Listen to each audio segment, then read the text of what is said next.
আগামীকালকে ঈদ, কি বলবেন, কি বার্তা দেবেন? আগামীকাল ঈদ শুধু আমাদের এখানে নয়, আমরা এটা টিভি মারফতে বা সংবাদ মাধ্যমে শুনেছি আরবে আজকে ঈদ হয়েছে, চাঁদও দেখা গিয়েছে। সেই অনুপাতে ধরে আরবে ঈদ হলে আমরা সেখানে মান্যতা দিয়ে আমরা তার পরের দিন এটা করি গোটা ভারতবর্ষ নয়, গোটা বিশ্বে, গোটা বাংলায়। সেই উপলক্ষে কালকে আমাদের ঈদ উল ফিতর আরম্ভ হচ্ছে এবং আমাদের মুর্শিদাবাদের মধ্যে সবচেয়ে বড় জামাত হচ্ছে আমাদের নসিপুর ঈদগাহ জামাত এবং কলকাতার বাংলার মধ্যে কয়েকটির মধ্যে একটা শ্রীরাম ধর্ম নাম হচ্ছে নসিপুর ঈদগাহ জামাত, যার জনসংখ্যা প্রায় আমাদের প্রায় 20 থেকে 22টা গ্রাম নিয়ে আমরা একত্রিতভাবে দীর্ঘদিন ধরে এই আমাদের এখানে জামাত পড়ি এবং এখানে লোকসংখ্যা প্রায় 50 থেকে 51,000 আমরা এখানে জমায়েত হতে পারি এবং এই যার জন্য আমরা মানুষের কাছে দাঁড়িয়ে গিয়ে আমরা ছাদও করেছি। কোনো সময় এত পরিমাণে ভর্তি হয় যে সেখানে আমাদের রাস্তার উপরে হাজার হাজার মানুষ লোক থাকে, ফিল্ড ভর্তি হয়ে যায়, ছাদ ভর্তি হয়ে যায় এবং সেটা পরেও অন্যান্য পার্শ্ববর্তী যেসব এলাকার বাড়ির ছাদ আছে সেই ছাদেও মানুষ নামাজ পড়ে।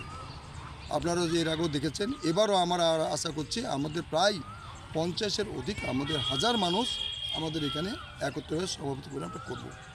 কি বার্তা দেবেন ঈদ উপলক্ষে? বার্তা আমাদের সম্প্রীতি বার্তা। আমরা চাইছি যে আমাদের কোন রাজ্যে কোথায় কি হচ্ছে সেটা আমাদের দেখানো, বিশেষ করে পশ্চিমবাংলায় মাননীয় মুখ্যমন্ত্রী মমতা বন্দ্যোপাধ্যায়কে ধন্যবাদ জানাবো এবং সর্বধর্মের মানুষকে আমরা ধন্যবাদ জানাবো যে যেহেতু কোনো সময় যার যার আমরা বলি ধর্ম পাবন উৎসব সবার, কোনো সময় হিন্দুরা তাদের ধর্ম করছে, বৌদ্ধরা করছে, খ্রিস্টানরা করছে, আর মুসলিমেরা তার ইসলাম ধর্ম পালনের মাধ্যম দিয়ে আমাদের ঈদুজ্জোহা পালন করছে, বকরিদ পালন করছে।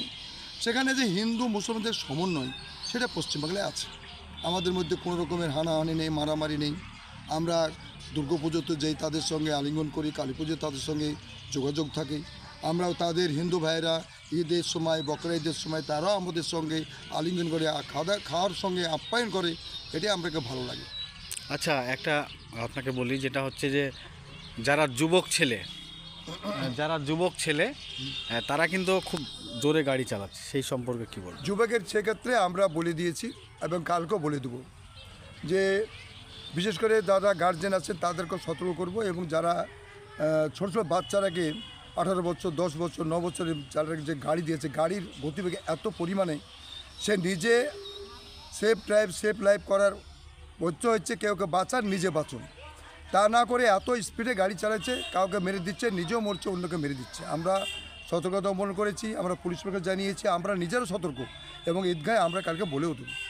আচ্ছা, দেখছি যে ঈদগাহের এক সাইডে ছাদ আপনাদের হয়ে গেছে অনেকটা, বাকিটা কতদিন লাগবে আর শেষ হতে? আমাদের এখন প্রায় 19,000 থেকে 20,000 মতো আমরা প্রায় ছাদ করতে পেরেছি।